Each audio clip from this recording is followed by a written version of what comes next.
പ്രാവശ്യം government ഒരുക്കിയിട്ടുള്ള surprise ഗിഫ്റ്റാണ് ആജിമാർക്കുള്ളത്. അതായത് ഒരു ബാഗ്, നല്ലൊരു ബാഗ്, അതില് ആവശ്യമുള്ള എല്ലാ സാധനവും കൊണ്ട്. സാലിയാണ് നിങ്ങൾക്ക് ഇത് വേണ്ടി പറഞ്ഞത്.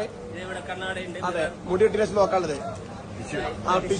ടിഷ്യൂ, കുളിക്കാൻ സംബന്ധമായത്, പിന്നെ നെയിൽ കട്ടർ കൊണ്ടുവരാൻ മറന്നവരൊക്കെ നെയിൽ കട്ടർ ഉണ്ട്.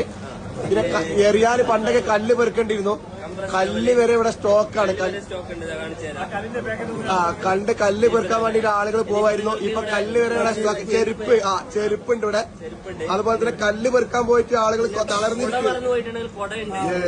പിന്നെ ഈ ഗവൺമെന്റ് എല്ലാ സൗകര്യങ്ങളും ഒരുക്കിയിട്ടുണ്ട്. നല്ല വാട്ടർ ബോട്ടിലുണ്ട്, നല്ല വാട്ടർ ബോട്ടിൽ, ഫാൻ, വെള്ളം സ്പ്രേ ചെയ്യാൻ പറ്റുന്ന, വാട്ടർ സ്പ്രേ ചെയ്യാൻ പറ്റുന്ന സ്പ്രേയർ ഉണ്ട്. Small A C. ഓക്കെ, നിങ്ങളെ കല്ല് മെയിനായിട്ട് എറിയാനുള്ള കല്ലിവിടെ പെറുക്കേണ്ട ആവശ്യമില്ല. എത്ര കല്ലെടുത്തു കല്ല് വരെ പാക്ക് ചെയ്ത് വെക്കുന്നുണ്ട്. പണ്ടൊക്കെ കല്ല് മുസ്ദലിഫിൽ പോയിട്ട് നമ്മൾ പെറുക്കേണ്ടിരുന്നു. കല്ല് വരെ ഇനി എറിയാനുള്ള സ്ഥലത്താണ് പോയിട്ട് എറിഞ്ഞാൽ മതി. എല്ലാ മുസല്ലുണ്ട്, ഒരു ബാഗ് ഉണ്ട്, അങ്ങനെ എല്ലാ സാധനങ്ങളും ഒരുക്കിയിട്ടുള്ള ഒരു ഹജ്ജാണ് ഈ പ്രാവശ്യം സെറ്റ് ചെയ്തിട്ടുള്ളത്. വളരെ റാഹത്തായിട്ടുള്ള. ഓക്കെ.